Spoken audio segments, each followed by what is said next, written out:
What's up, peeps? This is Todd and welcome back to my show. Today I want to discuss how you can save money at the grocery store. If that sounds good, let's hop into it. Now, some of you guys may have seen I recently put out a video entitled What I Spend as a 28-Year-Old Millionaire Living in Seattle, Washington. In that video I talked about Insight Space, a market research company that I use to get free groceries. But I know that some of you guys watching don't live in a big city and there are less opportunities for market research companies, so I thought I'd talk about a few things that everybody can do regardless of where you live. Now, what's important to know is it's always cheaper to go buy groceries than it is to go eat out. Even the low cost of a McDonald's hamburger is more expensive than groceries if you're going to be doing that every single day of the month. So even though I'm going to talk about some of the expenses and the pitfalls of a grocery store, it is still a better alternative than eating out every day. But something you guys got to know about grocery stores is as soon as you walk in the doors, your senses are being tricked. Most grocery stores have bright flowers as soon as you walk through the doors. You also get smacked in the face with smells of delicious, freshly baked bread, not to mention soft, soothing music.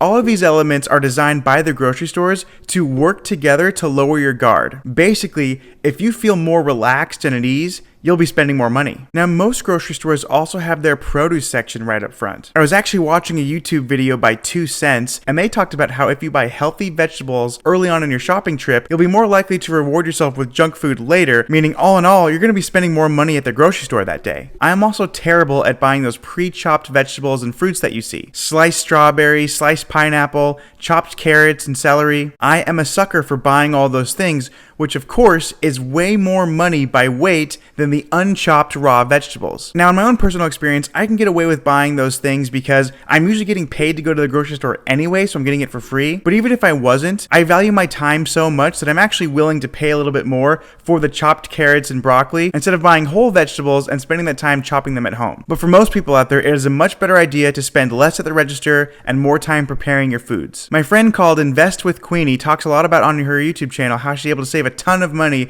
just by cooking at home. Now, it's also important to note that when you're walking up and down the aisles of the grocery store, everything you see at eye level is more expensive. That is because marketing companies have done a lot of research and they see that people buy what's easy and what's right in front of them. So if what's easy, if what's right in front of your face is the most expensive thing, you won't even look up to the top of the shelf or down to the bottom of the shelf to see that those prices are actually less than what's right in front of your face. Now, not only do grocery stores want you to buy more expensive stuff, they want you to buy more stuff in general. Over the past decade, shopping carts have increased in size, and so when I go grocery shopping, I usually grab one of the small, what my wife and I call baby carts. But just a regular shopping cart today is much bigger than it was 10, 15, or 20 years ago. Not to mention, oftentimes you'll see a deal on cheap items like 10 for $10 or 5 for $5. But if you look at the fine print of that 5 for $5, you will notice you can buy just one for $1. You don't actually have to buy 5 to get the deal. So here are some tips that I use to make sure that I never overspend at the grocery store. First and foremost, I always make a list. Whether you make a list on your phone or a handwritten one, you want to bring it with you into the grocery store, and that way you've pre-planned everything you're going to buy. What that means to you is that you will not impulse buy anything that you didn't go there for in the first place. If you stick to a list and you make a budget of what you want to spend, you'll never get caught in the trap of just buying what looks good. The second tip is to use coupons. Do not be ashamed or embarrassed to clip coupons and bring them with you to the supermarket. For some reason, a lot of people feel embarrassed or shame when they use coupons at the register, but there is nothing shameful about saving money. The more money you save, the more money you invest. And of course, the more money you invest, the earlier you will be able to retire. So if anyone is laughing at you or making fun of you for using a coupon at the register, just know that they probably aren't thinking about retirement in the same way that you are. The third tip that I will say, and probably one of the most important tips, is never ever go grocery shopping when you're hungry. If you go shopping when you're hungry, you're way more likely to impulse buy some TV frozen dinners because it's a quick solution to fix that hunger. Now, the fourth and final tip that I have for you guys in going to the grocery store is take advantage of cashback apps like Dosh or Ibotta. I have made over $500 in cash back from Ibotta. The vast majority of that is getting rebates from receipts when I use them at the grocery store. Many people claim that using a cashback app is a waste of time or